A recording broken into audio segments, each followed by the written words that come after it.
Put on the gloves, hero. Ethan Cole shouted as he threw them at my feet. Or should I break your arm right here, in front of your daughter?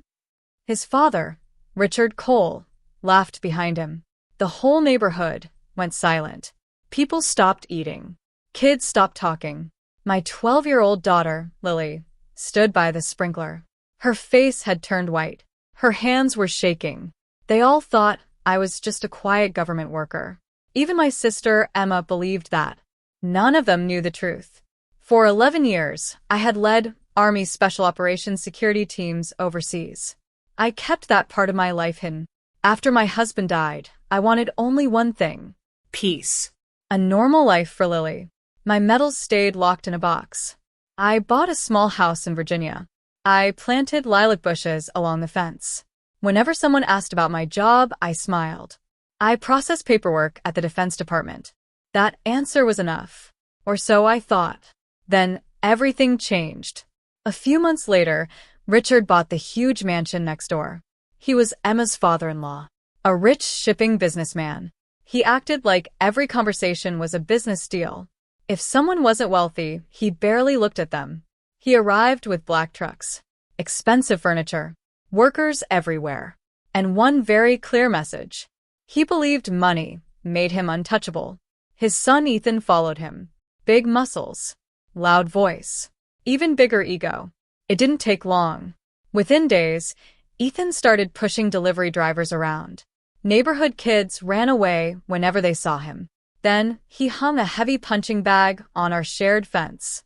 Every punch made my kitchen windows shake. Boom, boom, boom. It felt like he was daring me to complain. One afternoon, Emma came over. She walked through my house, looking at everything. Her eyes stopped on my old curtains. She smiled. Not kindly. You could have a lot more, she said, if you tried harder. I stayed quiet.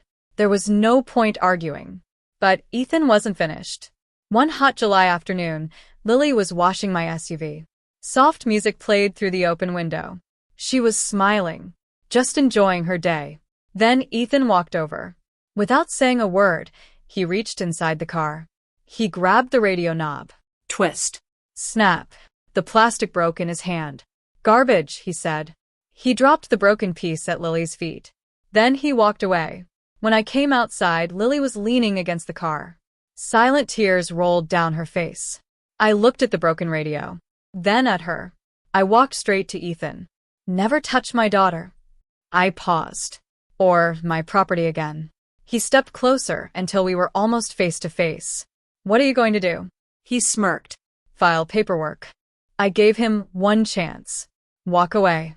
He laughed. Then he left. I knew it wasn't over.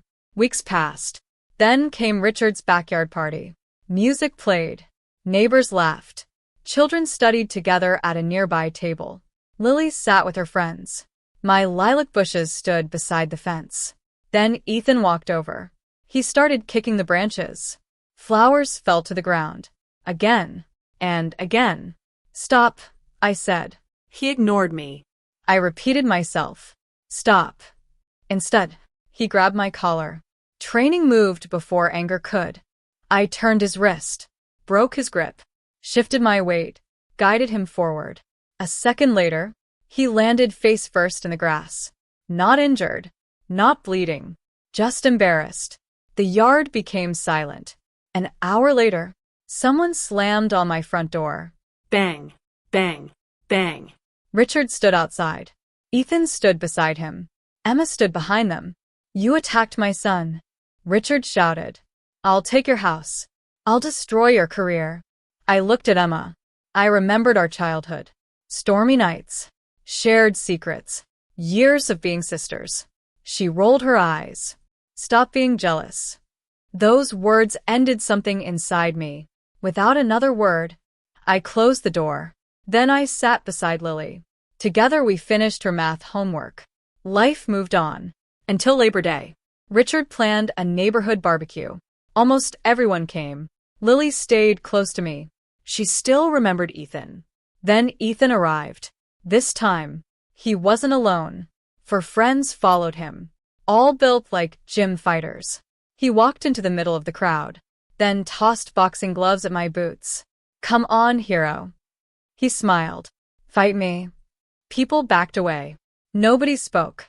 I looked at Lily. Fear filled her eyes. I realized something. If I walked away, she would believe bullies always win. I slowly removed my jacket, then looked Ethan in the eyes. "One rule. When you quit." I paused. "Stay down." Before anyone could stop him, he charged. His first punch came fast. I stepped inside it, redirected his weight. He stumbled. His face turned red. He growled, then spun into a wild kick. I moved behind him, caught his ankle, pulled. His body crashed into the ground. The crowd gasped. Before he could stand, I pinned him face down. Tap. He struggled. He twisted. He pushed. Nothing worked. His breathing became faster. Pride slowly disappeared. Panic took its place. Finally, his hand slapped the dirt. Once, twice, 3 times. I let him go, then stepped back. Ethan stayed on the ground. Richard rushed toward me. He stopped when he saw my face. Instead, he pulled out his phone. He called the police. When the officers arrived, Richard pointed at me. "She's unstable. She's a dangerous veteran. She attacked my son for no reason." Before I could answer, our oldest neighbor stepped forward. "Mr. Bennett, that's a lie." Then a teenage boy named Mason raised his phone. I recorded everything. He handed the video to the officers. Everyone watched. The challenge. The gloves. Ethan charging first. The entire fight. When the video ended, one officer looked at Richard. "Your son started this." Another officer added quietly, "He could be arrested for assault." Richard's face turned bright red. He grabbed Ethan. As they walked away, he shouted, "I'll expose you. I'll destroy your military career." He thought that was his strongest weapon. It became his biggest mistake. Richard's freight company was competing for a $40 million Defense Department contract. 3 days later, he called a senior procurement general. He demanded I be fired. Then he threatened to pull his company's bid unless I was punished. 10 minutes later, my secure phone rang. I answered. The general couldn't stop laughing. "He has absolutely no idea." He chuckled again. "That you're the lead security assessor reviewing his contract." I stayed silent. The general continued. "His phone call just created an official conflict of interest violation." That was enough. Richard's company was immediately removed from the bidding process. News spread quickly.